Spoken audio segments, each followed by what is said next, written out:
Assalamualaikum warahmatullahi wabarakatuh. Perkenalkan, saya Muhammad Yasin, dosen program studi akuntansi Fakultas Ekonomi dan Bisnis Universitas Lambung Mangkurat. Melalui video ini, saya akan menjelaskan mengenai rencana pembelajaran semester dari salah satu mata kuliah yang saya ampu, yakni Corporate Governance. Mata kuliah ini sejatinya diberikan kepada mahasiswa semester 6 dengan total 3 SKS, di mana capaian pembelajaran lulusan yang diharapkan dari mata kuliah ini adalah mahasiswa akan kemudian mampu menguasai aspek fundamental maupun teknis tentang tata kelola entitas di sektor private, mengenai manajemen, akuntansi, dan perpajakan dengan memanfaatkan teknologi informasi serta pertimbangan etika yang berkelanjutan. Mata kuliah ini diampu dengan pendekatan OBE atau Outcome Based Education melalui metode pembelajaran DIA, yakni Delivery, Interactions, dan Assessments. Pada unsur delivery, mata kuliah Corporate Governance disampaikan melalui materi yang kontekstual dengan berbagai media, yakni kuliah tatap muka, modul, serta studi kasus yang aktual. CPMK pada mata kuliah ini terdiri dari 3. Yang pertama adalah mahasiswa, kemudian mampu menguasai kajian dasar mengenai konsep corporate governance secara fundamental dalam tataran praktis.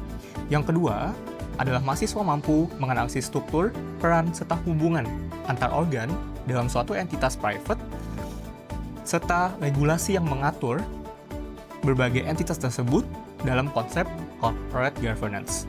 Dan yang ketiga, mahasiswa diharapkan mampu mengevaluasi berbagai upaya pemenuhan segala bentuk pertanggungjawaban dan penghindaran risiko dari suatu entitas pada aspek keuangan, sosial, dan lingkungan. Mata kuliah ini dicapai melalui 7 sub CPMK sebagai berikut. 7 sub CPMK tersebut kemudian dijabarkan dengan 14 materi ajar sebagai berikut. Keseluruhan capaian pembelajaran tersebut didukung dengan referensi di antaranya, yakni berupa modul ajar yang dikembangkan oleh tim teaching, kemudian ada e-book sebagai berikut, sebagai buku referensi, dan serta buku monograf dari penelitian dosen yang kemudian disusun sebagai referensi pendukung. Selanjutnya, unsur interactions, di mana mata kuliah ini mengaplikasikan pendekatan student learning centers yang terdiri dari pembelajaran interaktif melalui diskusi yang intensif dan juga 2 based learning, yakni case based learning dan project based learning melalui pendalaman kasus real atau aktual di perusahaan. Dan unsur terakhir, yakni assessment, capaian pembelajaran dicapai melalui 6 tugas, baik individu maupun kelompok, serta ada 2 proyek dengan kriteria sebagai berikut. Pada unsur terakhir, ini keseluruhan pendekatan DIA terpenuhi dan kemudian pembelajaran corporate governance akan disimulasikan melalui video selanjutnya, yakni pembelajaran pada pertemuan kedua dalam pemenuhan CPMK yang pertama. Baik, sekian penjelasan RPS dari saya. Kita lanjutkan ke video. Oke, Assalamualaikum warahmatullahi wabarakatuh.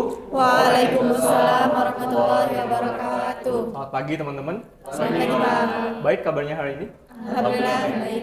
Oke, ini kita sudah masuk ke pertemuan kedua teman-teman ya. Saya berharap teman-teman bisa siap ya melaksanakan perkuliahan hari ini, dan kemudian sebagaimana yang kita sudah lalui di pertemuan sebelumnya, kita berkutat ya pada pembahasan terkait dengan corporate governance ya, di mana perkuliahan ini teman-teman tentunya bisa akses dari e-learning ya, semua materi sudah di sana, semua tugas sudah di sana juga yang akan bisa diakses sesuai pertemuan dan juga jumlah waktu pembelajaran kita. Nah, untuk itu ya, kita masuk ke pertemuan kedua. Topik 1 sudah di pertemuan 1, kemudian kita masuk di topik yang kedua. Sengaja saya nggak tulis teman-teman, ya, supaya memastikan bahwa teman-teman siap untuk pelaksanaan perkuliahan. Tentunya tahu teman-teman, hari ini perkuliahannya tentang apa? Oke, Fitri. Jadi topik kedua kali ini kita akan belajar tentang direksi dan komisaris, Pak. Oke, direksi dan komisaris teman-teman. Ya, kalau di pertama, masih ingat teman-teman pertemuan minggu kemarin kita bahas apa? Prinsip-prinsip corporate governance. Oke, prinsip-prinsip corporate governance. Ya, di mana saya sebetulnya sudah titipkan juga satu tugas ya buat teman-teman di e-learning kemarin, di mana teman-teman akses tugasnya, kemudian mengunggah di sana, dan kemudian saya sudah mengevaluasi dengan melakukan assessment terkait dengan apa yang teman-teman kerjakan.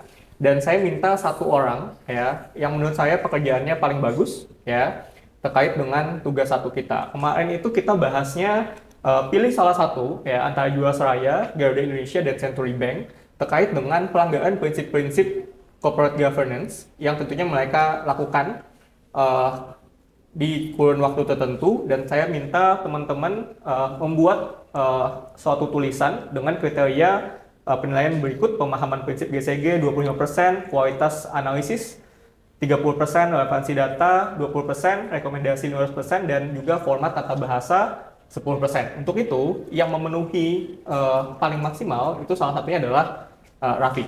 Oke. Untuk itu saya minta Raffi, kamu kemarin kalau saya tidak salah, kamu milihnya Jiwasraya ya? Betul, betul sekali Pak. Boleh diulas singkat. Apa yang kamu temukan? Oke, baik. Sebelumnya terima kasih atas kesempatannya Pak. Kemudian saya melihat Pak, dari Jiwasraya sendiri, Jiwasraya ini telah melanggar beberapa prinsip utama dari prinsip utama yang pernah kita pelajarin di corporate governance ini. Jadi prinsip utama dari corporate governance ini ada 5 sebenarnya Pak. Yang pertama itu ada transparansi, yang kedua itu ada akuntabilitas, responsibilitas, ada kemandirian, dan ada juga keadilan. Tapi Jiwasraya sendiri, dia telah melanggar 3 hal utama, yaitu pertama adalah transparansinya sendiri, akuntabilitas, dan ada juga yang namanya independensi. Nah, dari sini Jiwasraya ini secara sistematis, dan Jiwasraya ini ternyata pintar banget Pak, bagaimana mereka tuh membuat suatu tabel keuangan, yang dimana tabel keuangan ini bagi mereka tuh bisa mengkorupsikan dari anggaran-anggaran yang mereka buat. Nah, maka dari itu, rekayasa investasi ini malah bikin pengelola portofolio yang yang membuat polis mereka dipegang, tapi mereka nggak dapat polis sama sekali. Nah, maka dari itu, sebenarnya dari ini kita belajar bahwa yang diperkuat itu adalah OJK-nya Pak, atau Otoritas Jasa Keuangannya. Karena apabila OJK-nya kuat, berarti penjagaan keuangan dalam perusahaan itu kuat.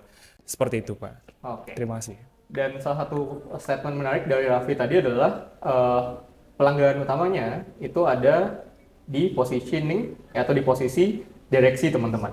Untuk itu kemudian ini yang menyambungkan antara materi minggu kemarin terkait dengan prinsip corporate governance, itu what-nya, ya, apa yang dilanggar. Kemudian sekarang kita bahas adalah who-nya teman-teman. Siapa yang kemudian melakukan pelanggaran itu? Utamanya tentunya adalah direksi. Betul. Dan juga bisa jadi melibatkan hubungan antara direksi dan juga komisaris. Ya.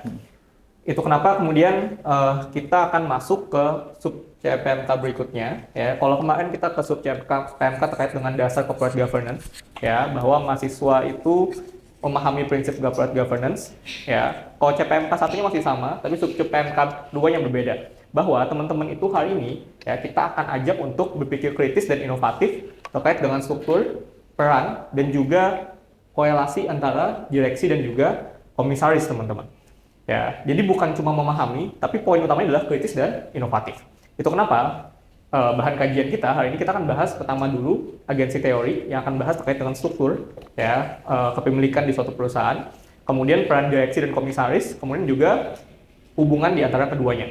Ya, oke. Untuk itu, ya, sebagaimana yang sudah saya minta di minggu kemarin, teman-teman kan harus baca modul, ya. Dan di sini sudah ada materi terkait dengan agensi teori ini, ya. Oke, kita mulai dengan what-nya dulu, ya. Ada yang mau kasih point of view dulu yang sudah baca modul? Oke, Nabila, silahkan. Izin jawab, Pak.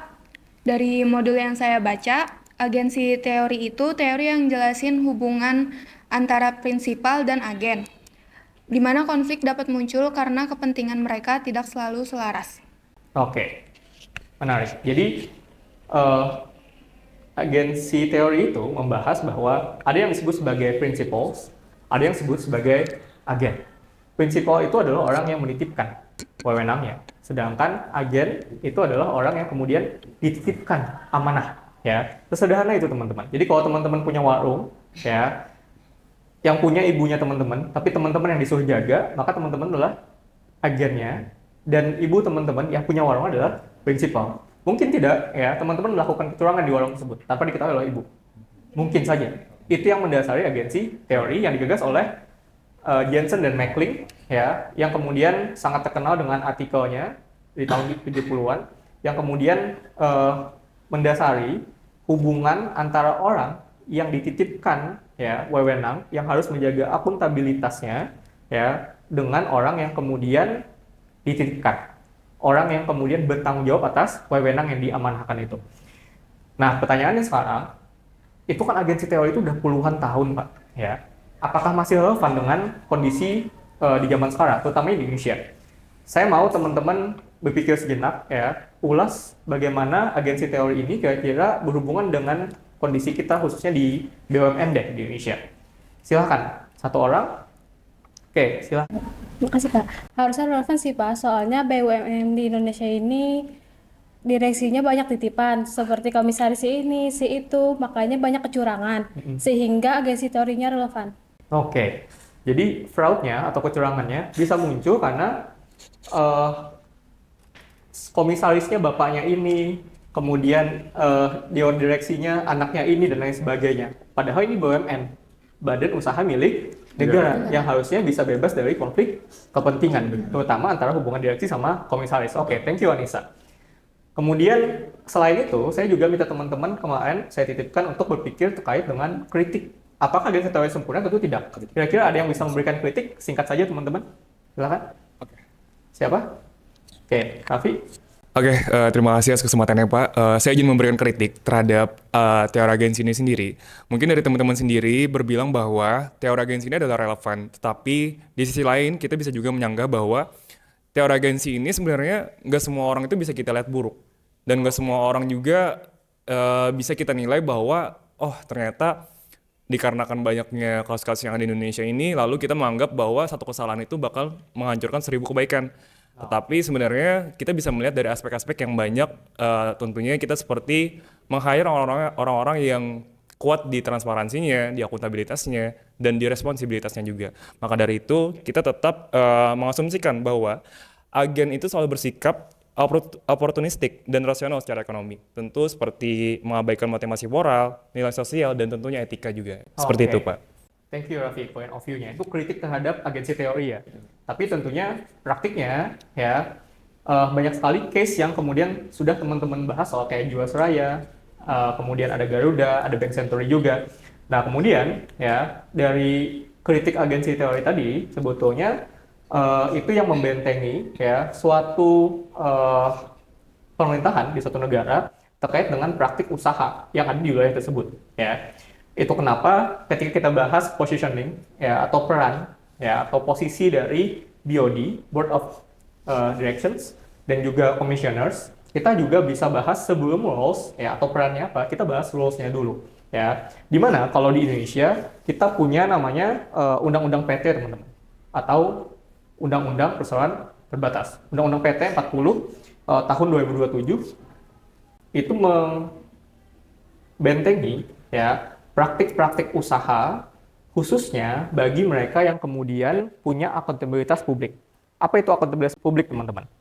Akuntabilitas publik itu adalah ketika teman-teman bikin perusahaan private, contoh kayak warung yang dijaga tadi, kalau kemudian perusahaannya itu tidak dimiliki oleh banyak orang, artinya teman-teman sebagai direksi hanya bertanggung jawab kepada ibunya teman-teman tadi, selaku owner. Tapi bayangkan kalau misalnya ibunya teman-teman bilang ke tetangga, siapa yang mau punya warungku, punya kepemilikan atas warungku?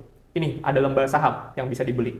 Artinya teman-teman tidak hanya bertanggung jawab terhadap ibunya teman-teman, tapi bertanggung jawab terhadap owner yang lain. Dan ketika ya sahamnya itu bisa dibeli oleh siapapun, oleh sembarang orang, ya, atau yang disebut sebagai publik, maka ada yang disebut sebagai akuntabilitas publik. Itu kenapa kemudian ya kita beralih ke pembahasan terkait dengan perannya teman-teman. ya, karena punya akuntabilitas publik, punya pertanggungjawaban terhadap publik, makanya kita pisah mana yang menjalankan, mana yang mengawasi. Ya, ada direksi, ya, board of directions, sama ada komisioner, teman-teman. Apa sih tugasnya BOD itu? 3 tugas utamanya. Pertama, dia bikin plan, rencana dulu, ya, rencana kerja tahunan, triwulan, dan lain sebagainya. Kemudian yang kedua, menjalankan operasional perusahaan. Dan yang paling ketiga, yang tidak kalah penting tentunya adalah roles-nya dari BOD itu adalah bikin yang namanya pertanggungjawaban yang bentuknya macam-macam. Pertama, ada laporan keuangan perusahaan, financial statement. Kemudian yang kedua, dia juga bikin yang namanya pertanggungjawaban lingkungan. Bentuknya bisa laporan CSR, ya. Kemudian ada laporan keberlanjutan dan lain sebagainya. Kemudian yang keempat, dia juga bikin berbagai macam laporan yang memperlihatkan kinerjanya terhadap owner utamanya yang sudah diawasi oleh commissioners.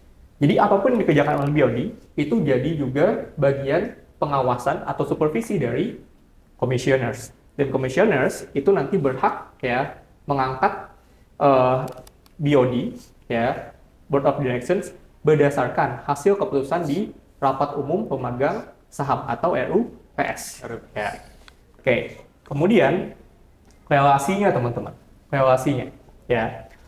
Bagaimana relasi antara Board of Directions, ya, antara direksi dengan commissioners. Dan ini prakteknya bukan cuma di perusahaan terbuka, ya. Di buku saya yang menjadi buku referensi kita, ya, itu saya sudah ulas satu penelitian kami di tim dosen corporate governance terkait dengan bagaimana ada konflik antara pengrajin purun, ya, yang juga memiliki koperasi dengan orang yang menjalankan koperasinya tersebut. Ada yang mau mengulas, teman-teman yang sudah baca? Oke, boleh, silakan. Sesuai sama buku Bapak tadi sudah saya baca, jadi contohnya tuh seperti penjual baku purun ya Pak. Penjual baku purun sama korporasi tadi selalu tidak akur karena jalur koordinasi transparansi dan akuntabilitasnya tuh kurang Pak. Jadi terkait harganya tuh selalu tidak akur. Jadi begitu. Oke, jadi ketika pengrajin purun yang jadi anggota koperasi sama aja kayak anggota perusahaan yang RUPS. Artinya dia pemilik juga kan ya teman-teman.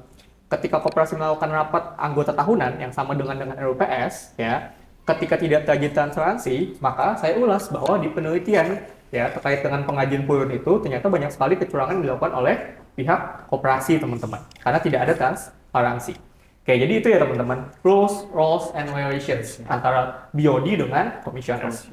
Kemudian kita beralih ke kasus untuk bisa mempertajam wawasan kita terkait dengan praktiknya seperti apa. Karena tadi ingat, CPMK kita adalah ingin memahami corporate governance secara praktikal, bukan cuma teoretikal. Oke, ada Jiwasraya yang sudah dibahas tadi oleh Raffi, kemudian ada Garuda Indonesia sama PT AISA. Saya bahas ulang ya teman-teman, terkait dengan Garuda dan PT AISA. Kalau di Garuda Indonesia itu melakukan yang namanya Early Recognition Revenue atau ER2. ER2 itu artinya harusnya mereka tidak bisa mengakui pendapatan sama kayak kalau teman-teman sewa ruko buat coffee shopnya teman-teman, bayarnya di mana teman-teman? Di awal kan ya? Apakah yang punya sewa itu bisa mengakui pendapatan itu? Belum bisa. Kalau belum digunakan selama kurun waktu yang dijanjikan. Baru disebut sebagai pendapatan. Tapi ya Garuda melakukan banyak pelanggaran terkait dengan early recognition revenue itu. Pendapatan yang didahului padahal secara akuntansi itu tidak sah atau dilakukan secara ilegal. Kemudian kalau PT AISA yang sudah saya berikan juga di e-learning case-nya, PT AISA itu melakukan overstatement teman-teman. Pendapatannya ditinggi-tinggikan. Ya, dengan cara apa? Dengan cara kemudian mereka mempunyai limbah yang kemudian seolah-olah dijual ke PT anak, melakukan transfer pricing, dan kemudian melakukan praktik fraud yang memanipulasi penjualan bahan-bahan yang seharusnya tidak menjadi persediaan mereka, yang seolah-olah itu bisa meningkatkan revenue mereka, yang padahal itu tidak ada.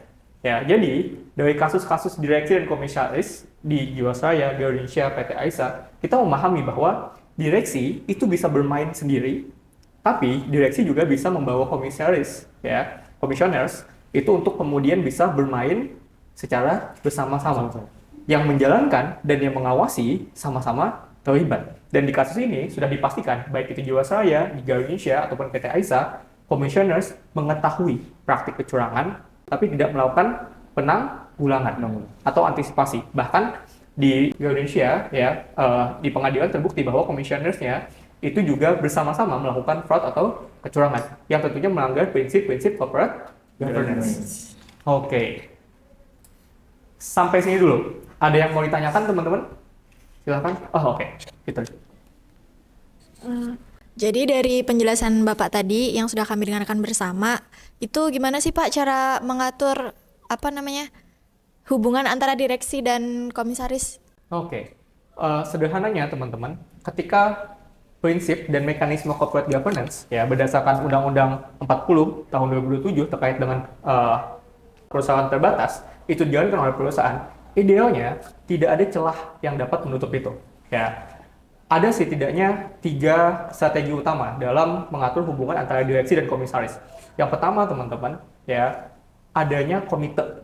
Komite itu ada banyak di perusahaan. Ada komite etik, kemudian ada komite corporate governance ya yang tentunya idealnya meyakinkan lagi ya bagaimana kemudian hubungan antara direksi dan komisaris itu justru tidak membawa dampak yang buruk atau negatif ke perusahaan. Kemudian kedua, ada yang disebut sebagai sistem whistleblowing atau whistleblowing system. Itu adalah corong atau channel atau saluran bagi mereka yang kalau misalnya teman-teman kerja di perusahaan tahu ada kecurangan dilakukan direksi, teman-teman bisa lapor ke komisaris atau bahkan lapor ke RUPS ketika RUPS dijalankan, yaitu whistleblowing system. Kemudian yang ketiga adalah penegakan hukum teman-teman. Sebagaimana kita tahu, kenapa tadi Anissa bahas soal BUMN di Indonesia yang kemudian masih banyak konflik kepentingan, lagi-lagi teman-teman. Di Indonesia ini kekurangannya satu yang utama terkait dengan corporate governance ini, penegakan hukum. Penegakan hukum itu dasarnya dari mana sih teman-teman? Peraturan yang ketat, ya, dan utamanya lagi adalah seketat-ketatnya peraturan tidak bisa dilaksanakan dengan baik kalau misalnya tidak dijalankan sesuai dengan prosedur yang ada. Ya, boleh kita punya aturan, ketika aturan ini bisa diubah, ya praktik corporate governance gagal. Ketika peraturan sudah ketat, tapi praktiknya bisa kong kali kong, mengatur hukuman dan lain sebagainya, gagal juga. Ya, tidak akan jadi best practice, tidak akan jadi contoh teladan yang baik ya bagi kasus-kasus di masa akan datang. Untuk itu, saya mau titip satu tugas ya ke teman-teman dari topik ini ya. Teman-teman lagi-lagi bisa akses di e-learning ya teman-teman. Terkait dengan tadi dari pertanyaannya Fitri, ini sangat berhubungan dengan tugas ini. Bagaimana kemudian teman-teman itu melihat corporate governance lebih luas. Kalau kemarin kita bahasnya prinsip-prinsip dan case yang ada di Indonesia kan teman-teman. Kalau hari ini saya minta teman-teman nanti minggu depan kita bahas soal bagaimana sih sebetulnya praktik di Indonesia bila dibandingkan dengan negara lain. Utamanya apa? Untuk mencegah fraud. Emang Malaysia ngapain sih teman-teman? Emang Singapura ngapain sih? Ya, lebih jauh Jepang ngapain? Ya, di tingkat Asia. Di Korea apa yang pemerintahnya lakukan? Ya, kebijakan di Inggris apa yang bisa mencegah fraud yang bisa melanggar prinsip-prinsip corporate governance? Apa yang dilakukan oleh pemerintah Amerika untuk kemudian bikin sistem yang bagus untuk bisa menegakkan prinsip-prinsip corporate governance, utamanya hubungan antara direksi dan komisaris. Nah, rinciannya nih, teman-teman ya, pilih salah satu negara ya, bisa apa aja. Kemudian uraikan sistem hukumnya ya, kemudian regulasinya apa, kemudian paparkan singkat aja kebijakan sama mekanisme pengawasannya seperti apa sih, dan kalau ada contoh case nyatanya ya teman-teman. Dan case nyatanya itu saya minta jangan yang sudah terjadi, tapi maksudnya ketika misalnya fraudnya baru akan dilakukan, mereka sudah dapat sinyal atau mereka sudah dapat warning perusahaan untuk kemudian tidak melakukan pelanggaran prinsip-prinsip corporate governance. Dan kemudian bandingkan ya, oh ternyata di Inggris ada ini Pak, di Indonesia tidak ada ini. Oh di Amerika ada ini Pak, di Indonesia tidak ini. Jepang sudah mempraktikkan ini Pak, ya Malaysia bikin ini sistemnya, di Indonesia tidak ada. Bandingkan kelemahan-kelemahan itu ya, atau justru sebaliknya, oh ternyata Pak setelah saya kaji, Indonesia punya kelebihan-kelebihan terkait dengan kebijakan corporate governance A, B, C, D, dan seterusnya. Dapat dipahami teman-teman? Oke, yang terakhir tentunya sertakan referensi. Kalau jurnal akademik yang teman-teman gunakan, itu bisa dilampirkan termasuk buku-buku kalau teman-teman punya. Dapat dipahami teman-teman? Paham, Pak. Oke. Kriterianya penilaiannya ini, ya, ini saya sudah kasih di e-learning juga, ada 1 sampai 8 dari mulai pemahaman topik sampai struktur penulisan. Teman-teman bisa lihat persentase scoringnya di sini, dan ini subkriterianya teman-teman, ya. Kalau untuk mencapai studi kasus misalnya harus ada apa? Pertama ada kasus nyata, yang kemudian kasusnya dikaitkan dengan prinsip corporate governance. Jelas di sini asesmennya teman-teman? Oke, saya rasa aman ya teman-teman, ya. Untuk terakhir nanti closing, kita akan ada games teman-teman. Masing-masing dari teman-teman saya minta kelompokkan 3 orang, ya. Tapi itu di closing aja, saya tutup dulu perkuliahannya. Selanjutnya kita main game saja nanti. 3 orang ini akan berlaku sebagai satu wasit, ya. Satu sebagai direksi, satu komisaris. Dan saya akan kasih contoh case nyata yang sering dihadapi oleh perusahaan. Salah satunya misalnya direksi itu melakukan kesalahan terkait dengan keputusan pembelian gudang, ya. Komisaris tahu terkait dengan gudang tersebut, tapi ketika owner protes di RUPS, komisaris bilang bahwa, oh sebetulnya ini tidak ada kebijakan yang di ACC dari kami, ya, tidak ada kelayakan, studi kelayakan yang harusnya dibikin oleh direksi. Komisaris menyalahkan direksi. Terus harusnya seperti apa? Silahkan nanti berdebat antara direksi, komisaris, dan juga tentunya ditengahi oleh wasit sebagai pihak yang objektif. Oke, demikian teman-teman. Ya, konklusi yang bisa saya berikan hari ini adalah bahwa dasar dari hubungan antara komisaris, direksi, dan juga owner, ya, pemegang saham, itu dasarnya adalah teori agensi. Ya, ada prinsipal orang yang nitipin wewenang, yakni orang yang punya kepemilikan berdasarkan saham yang dimiliki. Kemudian ada agen, yakni bisa disebutnya manajemen atau direksi di Indonesia, yang mana dalam praktiknya sering banget gesekan yang terjadi karena ada konflik kepentingan.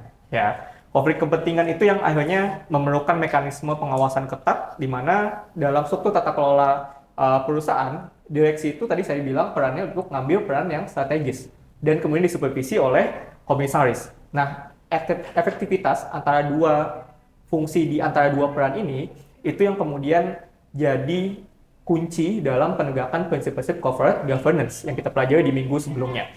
Sehingga ya, semua yang kita bahas hari ini itu sangat bergantung pada independensi, sangat bergantung pada kompetensi, dan yang paling penting yang teman-teman juga harus punya sebagai manusia adalah integritas, kejujuran teman-teman. Dan terakhir ya, kita bahas fraud di Indonesia untuk memastikan bahwa pada praktiknya ya, di semua negara selalu ada celah untuk melakukan fraud atau kecurangan, dan yang kemudian yang sering terjadi adalah lemahnya pengawasan oleh komisaris serta rendahnya akuntabilitas dari direksi. Oke, demikian ya penjelasan dari saya terkait dengan topik hari ini. Saya tutup. Wabillahi taufiq. Wassalamualaikum warahmatullahi wabarakatuh. Terima kasih teman-teman semua. Waalaikumsalam warahmatullahi wabarakatuh. Terima kasih, Pak.